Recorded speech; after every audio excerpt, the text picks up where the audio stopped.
وقال الله تعالى في شان حبيبه آمرا ومخبرا إن الله وملائكته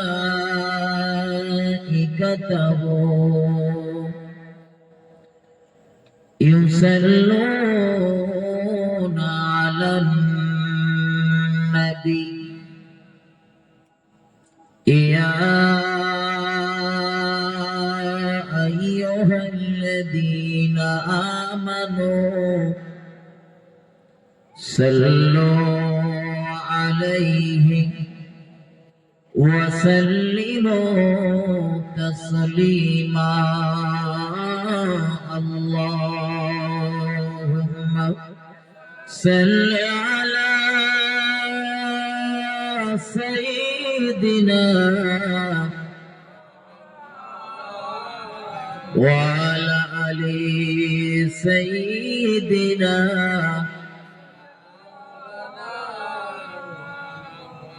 গেছে চিনিল নবীজিকে আর মাসে চিনিল নবীজির উম্মত হইয়া পারিলাম না চিনিতে চিনিল বনের হরিণী আল্লাহুম্মা সাল্লি আলা সাইয়্যিদিনা মাওলানা মুহাম্মদ ওয়া আলা আলি সাইয়্যিদিনা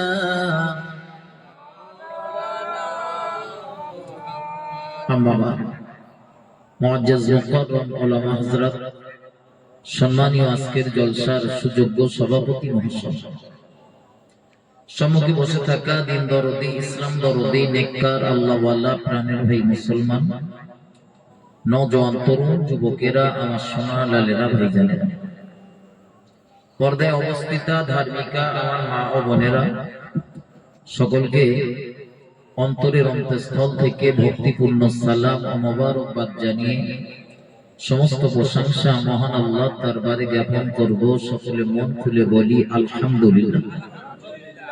দরুদ ও সালাম প্রিয় নবীর উপরে শত কোটি বার বর্ষিত হোক। সকলে বলি সাল্লাল্লাহু আলাইহি ওয়াসাল্লাম।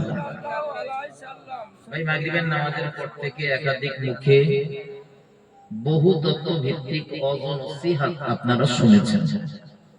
বিশেষত আমার আগে আগে ফুরফুরা দরবার শরীফের হুজুরের জবান থেকে বেশ কিছু তত্ত্ব ভিত্তিক আলোচনা আপনারা শুনেছেন। আমি অযোগ্যতার ভিতর দিয়ে কোরআন শরীফের ছোট্ট একটা আয়াতে কারিমা সঙ্গে রাসূলের জবানে বর্ণিত ছোট্ট একটা হাদিসের টুকরা তেলাওয়াত করেছি। এর উপরই দুটি কথা বলবার নিয়ত করছি, বাকি আল্লাহ পাকের মোবারক মর্জি। মহান আল্লাহ বলিয়ে নেন, আপনারা দোয়া করুন, সকলে বলুন আল্লাহুম্মা আমিন। রাত একটু গভীর হয়েছে তো ভাই, ঘুম লাগাটা স্বাভাবিক। এরকম সময় অন্যদিন আমরা ঘুমাই না, তো ঘুম লাগা স্বাভাবিক। মানে এই ঘুমটা কাটানোর জন্য এই সুবহানাল্লাহ, আলহামদুলিল্লাহ, আল্লাহু আকবার যখন বলতে বলছি, ওগুলো যদি একটু জোরে বলেন তো ঘুমটা কম লাগবে। আপনাদের একটা উপকার, ঘুম কম লাগবে। আর এমনি তো মজলিসের শ্রোতা সংখ্যা খুব কম। বক্তার আলোচনা ভালো হয় দুটো কারণে। এক, মাইক সেট থাকতে হয় খুব ভালো, তো মাইক সেট যা রয়েছে যথেষ্ট ভালো। দ্বিতীয়ত, বক্তার সামনে থাকতে হয় প্রচুর পরিমাণে শ্রোতা, আর শ্রোতাগুলোর হতে হয় চাঙ্গা। শ্রোতা যত চাঙ্গা হয় বক্তার বক্তৃতা তত ভালো হয়, এটা মাথায় রাখবেন। শ্রোতা যখন নেওয়ার খিদে থাকে, বক্তা তখন নেওয়ার বা দেওয়ার ইচ্ছা জাগে। শ্রোতা যত আত্মারা হবে, বক্তা ফুল বড়। কেন বলেন? আপনারা তো আজকে একদিন দেখতেছেন, আর সেই মুহররম মাস পড়েছিল, সেই থেকে রাত জাগা শুরু হয়েছে। আর এই রমজানের আগ পর্যন্ত আর পরিবেশ পরিস্থিতি ফাঁকা না, দুটো একটা ডেট হতে ফাঁকা থাকলে থাকতে পারে, আবার রমজানের পর থেকে আবার কিছুদিন চলবে, প্রতিনিয়ত রাত জাগা। তারপরে আমরা বিভিন্ন প্রতিষ্ঠানের সাথে জড়িয়ে রয়েছি। একটা প্রতিষ্ঠান চালানো যে কত কষ্টকর, ওটা সেই প্রতিষ্ঠানের রাখাল ছাড়া অন্য কেউ বলতে পারবে না।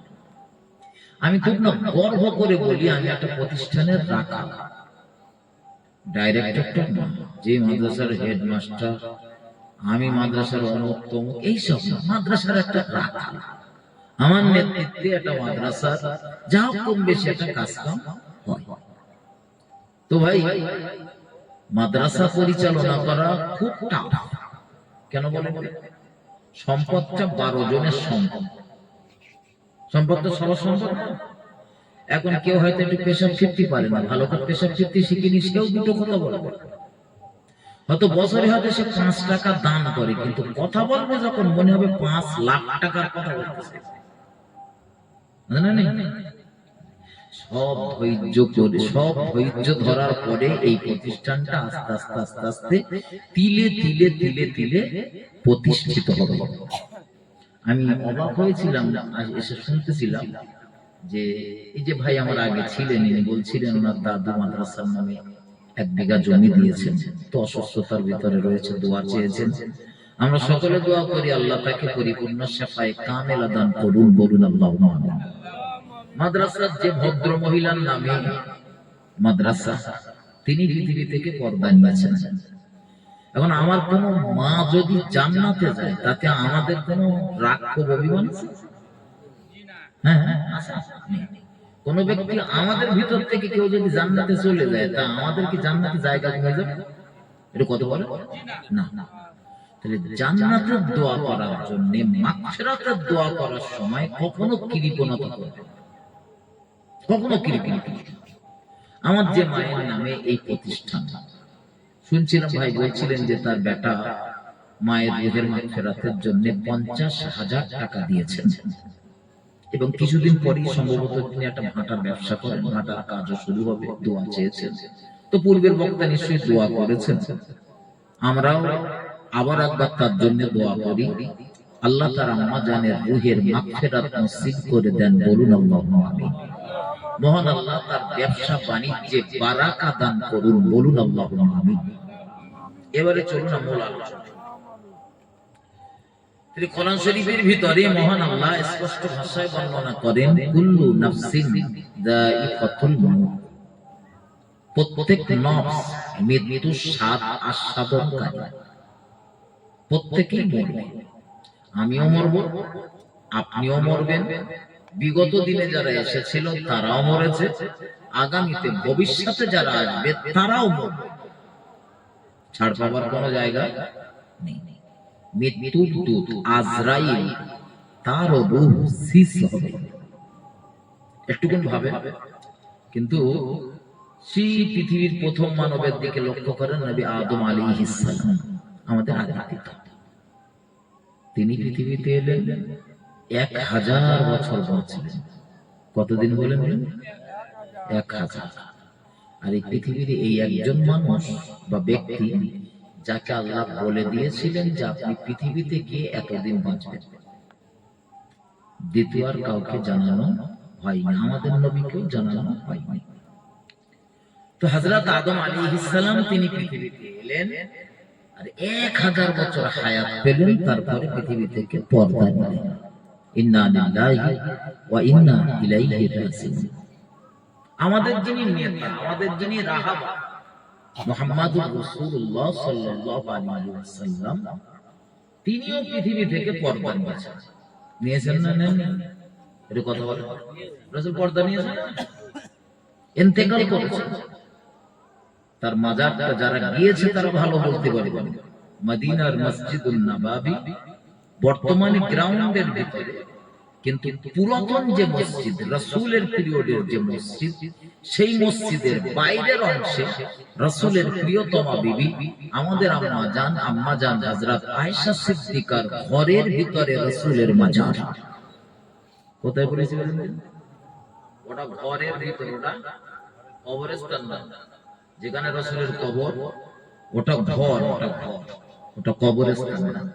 আমার দেশে মানুষ বাড়ি মরলেও কবরস্থানে, হসপিটালে মরলেও কবরস্থানে, রাস্তায় অ্যাক্সিডেন্ট করে মরলেও কবরস্থানে, আত্মহত্যা করলেও কবরস্থানে, গলায় দড়ি দিলেও, সে বিষ খেয়ে বলুক আর আত্মহত্যা গলায় দড়ি দিয়ে হোক বা যে কোনো ভাবে মানুষ মরলে তাকে আমরা কবরস্থানে দাফন করি। আচ্ছা, রাসূলের কবরটা মদিনা শরীফে কি আর অন্য কোন জায়গা ছিল না? একটু কথা বলেন। ছিল ছিল। আচ্ছা, রাসূলের কবর মদিনার অন্য কোন জায়গাতে না হয়ে রাসূলের কবরটা তার ঘরের ভিতরে হলো, এটা প্রশ্ন জাগে না? আমার বাপ, আমি হাসিবুর রহমান, আমার বাপ যদি মরে, আমার বাপ কষ্ট করে আমার লেখাপড়া শিখিয়েছে, আমার ভাইদের লেখাপড়া শিখিয়েছে, আমার ভাইদের লেখাপড়া শিখিয়েছে, বোনের লেখাপড়া শিখিয়েছে। আর সেই বাপটা মরে যাওয়ার পরে আমি যে সুন্দর একটা বাড়ি করেছি, ওই বাড়ির ভেতরে কি আমার বাপের কবর? তো কবরস্থান। রাসূলের কবরটা কেন হলো? কেন? আপনার কার মনে হতে জানতে পারে যদি মনে মদিনায় সেই সময় জায়গা ছিল না। আসলে মদিনার যে বিখ্যাত কবরস্থান, ওই কবরস্থানে রাসূলের 10,000 সাহাবার কবর রয়েছে। একটু মহব্বত করে বলুন সুবহানাল্লাহ, আর একটু আওয়াজ দিয়ে বলুন সুবহানাল্লাহ, নারে তাকবীর। রাসূল মক্কা থেকে হিজরত করেছিলেন যখন, দুটি কত সাহাবা নিয়ে গিয়েছিলেন, তাও দুটি। শুধু ওই কবরস্থানে 10,000 সাহাবা শুয়ে রয়েছে। কিছু বুঝতে পারতেছেন? ব্যবধান খুব বেশি দিনের না, মাত্র 10-11 বছরের ব্যবধান। রাসূল যেদিন মদিনাতে ঢুকেছিলেন, বলতে গেলে বলতে হয় লুকিয়ে ঢুকেছিলেন। রাতের বেলা দুশমনরা বাড়ির চতুর্দিকে ঘিরে ফেলেছে, জিবরাইল আমিন এসে জানিয়েছেন রাসূল আবু বকরকে সঙ্গে করে নিয়ে চলে গিয়েছেন। প্রত্যেক জায়গায় লুকিয়েছেন, তারপরে গিয়েছেন। কিন্তু রাসূল বিদায় হজের ভাষণে যখন ভাষণ দিচ্ছিলেন, তখন রাসূলের সম্মুখে প্রায় 1.25 লক্ষ সাহাবা। একটু মহব্বত করে বলুন সুবহানাল্লাহ। আমার ভাই, এই আমার আলোচনায় আপনাদের অসুবিধা হচ্ছে? একটুকুন সময় দেন, আমি আপনাদের মূল্যবান সময় নষ্ট করব না ইনশাআল্লাহ। জি জি জি, অসুবিধা হচ্ছে না? আচ্ছা আচ্ছা, একটুখানি ধৈর্য ধরেন, আমি আপনাদের এমন একটা জায়গায় দিয়ে যাব যাতে দুটো জ্ঞান আপনাদের ভিতরে ঢোকে, সেরকম একটা কিছু দেওয়ার চেষ্টা করছি ইনশাআল্লাহ। তো রাসূল করিম সাল্লাল্লাহু আলাইহি ওয়াসাল্লাম তিনি পৃথিবী থেকে পর্দা নিয়েছেন, তার কবরটা তার ঘরের ভিতরে। কেন? পৃথিবীতে তো আরো জায়গা ছিল, মদিনায় জায়গা যদি না থাকে মক্কায় জায়গা আছে, মক্কায় যদি জায়গা না থাকে তবে আমাদের ভারতবর্ষে তো জায়গা আছে না? নেই? কথা বলো। আচ্ছা, তো ওখানে কবর। ভাই, তার আগে একটা কথা মাথায় রাখুন, এই মরতে যখন আমাদের প্রত্যেকেরই হবে, বুদ্ধিমানের কাজ হলো পরকালের জন্য কিছু পাথেয় সঞ্চয় করা। কারণ আমরা চোখ বোঝাবো যখন, মারা যাব যখন, আমাদের সব আমলের দরওয়াজা বন্ধ হয়ে যাবে, আর কোন আমল থাকবে জারি? থাকবে না। তবে নবী বলেছেন 3টে আমল জারি থাকবে। কটা? 3টে। সেই 3টে কি আমি সেটা বলে দিচ্ছি, কিন্তু তার আগে বোঝেন, আমি শেষ নিঃশ্বাস ত্যাগ করবো তো আমার সব আমলের দরওয়াজা বন্ধ। আমার কচিটা হয়তো আমার নামে কলমাখানি করবে, 5,000 লোকের দাওয়াত করে খাইয়ে দিলে 5 লাখ টাকা খরচ করে, আলহামদুলিল্লাহ, আল্লাহ তার সামর্থ্য দিলে করে দেবে। কিন্তু আমি যদি ঈমান নিয়ে কবরে যেতে পারি, কচি 5,000 লোকের খাইয়ে দোয়া করলে আমার লাভ। আর যদি বেঈমান হয়ে কবরে যাই, কচির ওই দোয়া করে কাজ হবে? তাহলে পরের ভরসায় না থেকে আসুন আমরা নিজে নিজের কবরের চিন্তা করি। কচিকাচা ছেলে পিলে তাদের জন্য হালাল হারাম বাদ বিচার না করে জমি জায়গা ঘর বাড়ি টাকা পয়সা জমি জায়গা খুব খানিকটা কিনলেন, হারাম মাল কামালেন আর খুব খানিকটা কিনলেন। একবার একটু ভেবে দেখেছেন?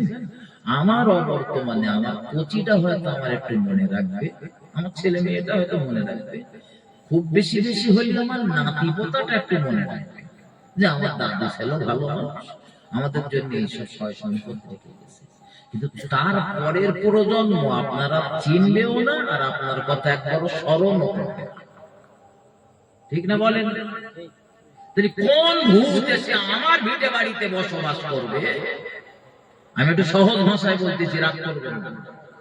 আমার ছেলে, তারপরে আমার নাতি পোতা, ঠিক আছে, তারপরে যে প্রজন্ম আমিও তাদের চিনি না, তারাও আমার চেনে না, তারা এসে বসবাস করবে আমার ভিটে বাড়িতে, আর তাদের সুখের জন্য আমি হারাম উপার্জন করে রেখে যাব, আর কবরের জিন্দেগিতে আমার আযাব ভোগ করতে হবে, আর ওরা পৃথিবীতে ঠ্যাঙের উপরে ঠ্যাং দিয়ে ঠ্যাং দোলাবে। এই বিশ্বাসে বিশ্বাসী হলে আপনি আপনার কবরে ভালো থাকতে পারবেন? বুদ্ধিমানের কাজ হলো নিজের চিন্তা নিজে করা, নিজের চরকায় আগে তেল দেওয়া। পরে চরকায় পরে তেল দেবেন, আগে নিজেরটাই দিলেন, আগে যদি তখন পরে তেল দেবেন। আমার ভাই ও বাবাজিরা আমার, ভুল আমাকে নেবেন না, ভুল আমাকে বুঝবেন না। আমি আপনাদের বোঝাতে চাইছি, প্রিয় নবী মুহাম্মদুর রাসূলুল্লাহ সাল্লাল্লাহু আলাইহি ওয়াসাল্লাম তিনিও পৃথিবী থেকে পর্দা নিয়েছেন। আমার নবীর জিন্দেগি মাত্র 63 বছরের জিন্দেগি, কিছু কম বেশি। দয়ার নবী রাসূলুল্লাহ 40 বছর বয়সে নবুয়াত লাভ করেছিলেন। রাসূলুল্লাহ নবুয়াতি জিন্দেগি মাত্র 23 বছরের জিন্দেগি। রাসূলের এই 23 বছরের জিন্দেগিতে আল্লাহর নবী উম্মতের জন্য ভেবেছেন, উম্মতের জন্য কেঁদেছেন, উম্মতের জন্য চিন্তা করেছেন, উম্মত কিভাবে জাহান্নামের আগুন থেকে নিষ্কৃতি পাবে, উম্মত কিভাবে জান্নাতের বাসিন্দা বানবে।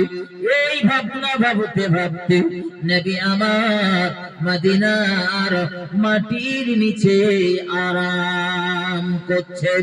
ও বাবাজি ভাইজানেরা আমার, আল্লাহ পাকের নবী মুহাম্মদুর রাসূলুল্লাহ সাল্লাল্লাহু আলাইহি ওয়াসাল্লাম দ্বীন ইসলামের জন্য যদি এই ত্যাগ, এই কষ্ট, এই ক্লেশ সহ্য না করতেন, কখনো নবী কালেমার দাওয়াত দিতে গিয়েছেন, মানুষেরা আমার নবীকে মা খেকো বাপ খেকো বলে গালিগালাজ করেছে। নবী ইসলামের দাওয়াত দিতে গিয়েছে, মানুষকে জাহান্নামের আগুন থেকে বাঁচানোর জন্য গিয়েছে, তো মানুষেরা আল্লাহর নবী মুহাম্মদুর রাসূলুল্লাহকে পাগল বলেছে। আল্লাহ নবী আবারও কালেমার দাওয়াত দিতে গিয়েছে, নবী আমার মুহাম্মদুর রাসূলুল্লাহ ইসলামের দাওয়াত দিতে গিয়েছে, তারা আমার নবীর উপরে অত্যাচারের স্টিমার রুলার চালিয়েছে। ও বাবাজি ভাইজানেরা, নবী কালেমার দাওয়াত দিতে গিয়েছে, ওরা আমার নবীর গায়ে ধুলো বালি ছড়িয়ে দিয়েছে। নবী কালেমার দাওয়াত দিতে গিয়েছে, ওরা আমার নবীর গায়ে পাথর ছুঁড়ে মেরেছে। নবী আবারও কালেমার দাওয়াত দিতে গিয়েছে, নামাজের সিজদাতে রয়েছে, এমত অবস্থাতে দেখা গেল আল্লাহর নবীর স্কন্ধের উপরে উটের পচা নারী ভুঁড়িগুলো চাপিয়ে দিয়েছে। ও বাবাজি ভাইজানেরা, এই শত কষ্ট, শত অত্যাচার, শত জুলুম সব সহ্য করার পরে দয়ার নবী রাসূলুল্লাহ কষ্ট পেয়েছেন, কিন্তু সেই কষ্টের পানি যখনই চোখ দিয়ে ঝরেছে, আল্লাহ নবী কেঁদেছেন আর বলেছেন, আল্লাহ আমার গুনাহগার উম্মতি দিগকে আপনি ক্ষমা করে দিন। গোটা জীবনটা নবী উম্মতের জন্য কেটেছে। সেই নবীর ওয়ারিস হলো আলেমেরা। কারা? আমি বলছি না, নবী বলছেন আল উলামাউ ওয়ারাসাতুল আম্বিয়া, রাসূল বললেন আলেমরা হলো নবী দিগের ওয়ারিস। একটু মহব্বত করে বলুন সুবহানাল্লাহ। শুধু নবীর ওয়ারিস না, বলো নবী দিগের, মানে तमाम নবীদের ওয়ারিস কারা? আলেমরা। কেন বলেন? কেন কেন? আমার নবী যা জমি জায়গা রেখে গেছিল আমি 2 কাঠা পেয়েছি। হ্যাঁ, ওয়ারিস মানে আমার বাপের ওয়ারিস আমি, আমার বাপ মরে যাওয়ার পরে বাপের 5 কাঠা থাকে তো আমি 2 কাঠা পাবো। কিন্তু নবীর ওয়ারিস মানে কি? নবীর রেখে যাওয়া জমি, টাকা পয়সা, মাল, সোনা দানা, সেই সব আমরা পেয়েছি। রাসূলের রেখে যাওয়া যে জ্ঞান, সেই জ্ঞান আলেমরা নিয়েছে। কিসের জন্য?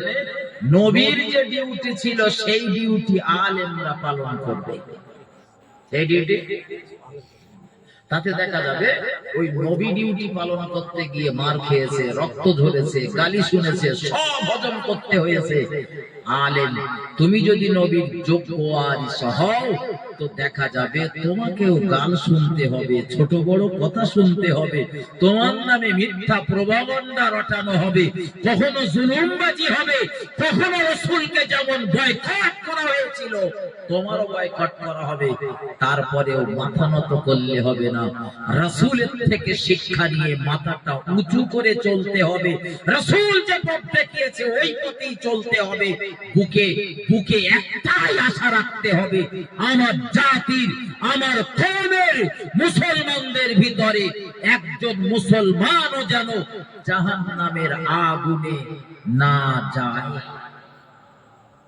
এখন ভাই যে গান শুনতেছে তার বিরুদ্ধে আলেম বললি সে রাগ করবে না? করবে না? কথা বলে যে সুদখোর তার বিরুদ্ধে বললি আলেম সে রাগ করবে।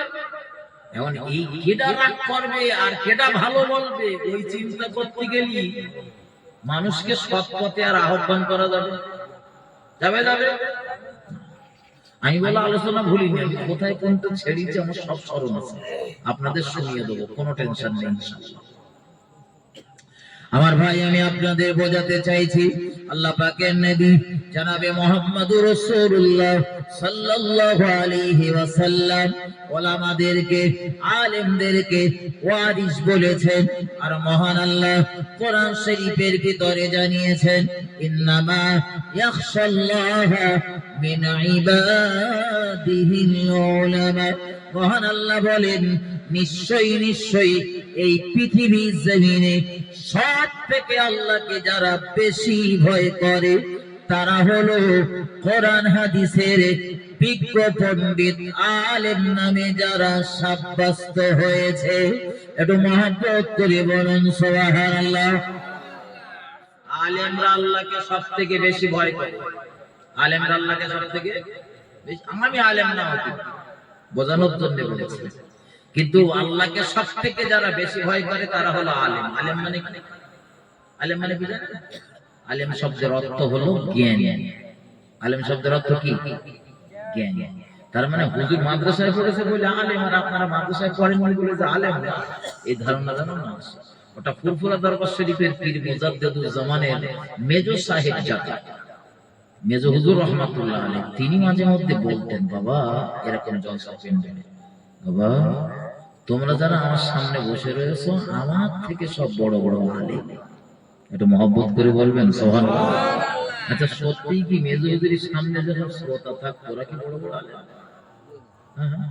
অনেক সময় দেখা যায় একজন আলেম বক্তৃতা করতে আসলে আরো 2-5 জন আলেম চটে বসে ওয়াজ নসিহত শুনে। শুনে না? শুনে না? হয়তো দেখা যায় এমন আলেম রয়েছে তাদের জ্ঞানের পরিধি রয়েছে কিন্তু তাদের জবান স্পষ্টময় বলে আলোচনা করতে পারে না, কিন্তু একজন ভালো বক্তার থেকেও হয়তো তার জ্ঞান বেশি আছে। ভাই মেজো হুজুর রহমাতুল্লাহ আলাইহি এই কথা কেন বলতেন? তো কোন একটা মজলিসে একটা শ্রোতা জিজ্ঞাসা করলেন হুজুর আমরা আপনার থেকে কি করে বড় আলেম হব? তো হুজুর জবাব দিলেন বাবা শোনো, এই আচ্ছা আপনারা এই মাগরিবের পর থেকে কয়টা বক্তব্য শুনেছেন? 4টা না 5টা? 4টা 5টা শুনেছেন? সে একটা কম বেশি যাই হোক 4টা 5টা বক্তার আলোচনা শুনেছেন। তো মেজো হুজুর রহমাতুল্লাহ আলাইহি বলেন বাবা একজন আলেম যখন আলোচনা করতে ওঠে কমপক্ষে 2-4 ঘন্টা তার কেতাব দেখা লাগে। এই যে 1.5 ঘন্টা 2 ঘন্টা ওয়াজ করতেছেন, তা আপনারা মনে করতেছেন যে কলসির পানি গ্লাসে ঢেলতেছে, ঢক ঢক ঢক খেয়ে বাড়ি যাচ্ছে। বক্তৃতা করা অতটা সহজ না। দেখবেন, ভাববেন, এই টানা চৈত্রের প্রখর রৌদ্রে আপনারা 100 দিনের কাজ করতেছেন, কোদাল কুপিয়ে কুপিয়ে, রোজ দিচ্ছে 300 টাকা। রোজ কত? 300 টাকা। স্কুলের একটা মাস্টারের মাইনে 80 টাকা। কত? তাহলে পার ডে তার 3000-4000 টাকা, তাই না? সরকার বাহাদুর পাগল নাকি বলেন? আর বলেন কথা গোমড়া সরকার খেটে খেটে মরে যাচ্ছে, টানা রোদি, কোদাল কুপকে কুপকে মাথা ঘাম পায়ে পড়তেছে, আর ওরা ওই ছাদের নিচে মাথার উপরে পাকা চলতেছে। ওদের মাইনে বেশি, আমাদের মাইনে কম। এই চিন্তা আসা ঢোকে না? ঢোকে না? ঢোকে তো ওদের মাইনে বেশি আর আমাদের কম কম। ভাববেন, ভাবেন, ভাবেন। আপনার টানা 8 ঘন্টা মাটি কাটলে শরীরের যে ক্ষতি, 1 ঘন্টা বকলে তার থেকে বেশি। ভাবেন, একজন মাদ্রাসার বা স্কুলের শিক্ষক একটা ক্লাস নেবে 40 মিনিটের, কিন্তু 40 মিনিটের ক্লাস নিতে গেলে কমপক্ষে ওই পড়াটা তার 2-3 বার 4 বার পড়া লাগে। ক্লাসে গিয়ে পড়ানি লাগে, ওটা বাড়ি পড়া লাগে, বাড়ি। নাতে এমন ছাত্র আছে না, ওই গিয়ে সামনে গিয়ে শুধু বললি হয়। ছাত্র সে মাঝে মধ্যে দেখা যায় বাঁশের থেকে কুঞ্চি মোটা হয় না? এজন্য মাদ্রাসাতে পড়াতে গেলে, স্কুলে পড়াতে গেলে তাদের ক্লাস করার আগে ওই কিতাবটা দেখতে হয়। যার যেমন ব্রেন, কেউ একবার দেখেও পড়াতে পারে, কেউ 2বার 4বার দেখেও পড়াতে পারে। তাদের এই যে টোটাল কষ্ট, আমি আপনাকে বোঝাচ্ছি শুনুন। এই ধরেন আমি এখানে যতক্ষণ আলোচনা করি, 1 ঘন্টা করি, 1.5 ঘন্টা করি, 2 ঘন্টা করি, এটা করবো, একটা সময়, খুব স্বল্প সময়, আমার সময় বেশি নেওয়ার পরে যেহেতু বক্তা রয়েছে। আপনারা দেখতেছেন আমি হুজুর একটু সময় ওয়াজ করছি। আমি তো বাড়িতে বের গেছি তখন রাত 8টা বাজে, বাড়িতে বার হয়েছি 8টা বাজে, এখানে এসে পৌঁছেছি ওই 12টা 20 হবে, কি একটু 2-4 মিনিট আগে। কারণ আমার যিনি দাওয়াত করেছিলেন তিনি 12টায় লিখেছেন, আসতে একটু দূরের পথ, দেরি হয়েছে। এখন 1:30টায় আমার তুলেছে আলোচনা, 3টে 3:30 বা 3টে পর্যন্ত ধরে আলোচনা হবে। তারপর বাড়ি যেতে আমার আবার 2-3 ঘন্টা লাগবে না? লাগবে। তাহলে শুধু যে 1.5 ঘন্টা খেটেছে এইটা বললে হবে না, এই 1.5 ঘন্টার পিছনে মেহনত রয়েছে কতটা সেটাও দেখা লাগবে, দেখতে হবে না? কথা বলে এই যা আলোচনা করব, যতই কম পড়ি 3 ঘন্টার উপর পড়াশোনা করব, 3 ঘন্টা পড়ে তারপরে 1.5 ঘন্টা। এই মেহনত গুলো, কিছু মেহনত চোখে দেখা যায় আর কিছু মেহনত চোখে দেখা যায় না। আপনি সকালবেলা কোদালে ঘাড়ে ঘাড়ে বেরোচ্ছেন, ওর আগাম কোনো প্রস্তুতি হয়ে যাবে, হয় আগের দিন বইটই পড়ে সব রেডি করতে, যে গিয়ে এইভাবে কোদালটা মারবো, এইভাবে ঝুড়িটা ভরবো, সব প্রস্তুতি নিতে। রাগ হচ্ছে আপনাদের? শোনেন, আমি কেন বলতেছি কথাগুলো, আর 2-4 মিনিট পরে বুঝতে পারবেন ইনশাআল্লাহ। তাহলে রাসূল বলেছেন আলেমরা হলো ওয়ারিস, আর আল্লাহ বললেন পৃথিবীর আলেমরাই আল্লাহকে সবথেকে বেশি ভয় করে। আলেম কারা? বসিরহাটের বড় মাওলানা তিনি তার কিতাবে লিখেছেন, পীর মুরিদের তথ্য নামীয় কিতাবে, যে আলেম হলো তারা যারা কমপক্ষে তাফসীরে জালালাইন এবং মিশকাতুল মাসাবিহ এই দুটো কিতাবের জ্ঞান পড়ে হোক বা শুনে হোক সঞ্চয় করেছে, তারাই হলো আলেম। একটু মহব্বত করে বলুন সুবহানাল্লাহ, আর একটু আওয়াজ দিয়ে বলুন সুবহানাল্লাহ, নারে তাকবীর। আমার ভাই ও বাবাজিরা আমার, ফুরফুরা দরবার শরীফের পীর মুজাদ্দিদুজ্জামানের মেজো সাহেব জাদা মাঝে মধ্যে মজলিসে এই কথা বলার পরে শ্রোতা জিজ্ঞাসা করলে তিনি বলতেন, বাবা একটা আলোচনা করতে আমি 2 ঘন্টা কি 3 ঘন্টা পর কিতাব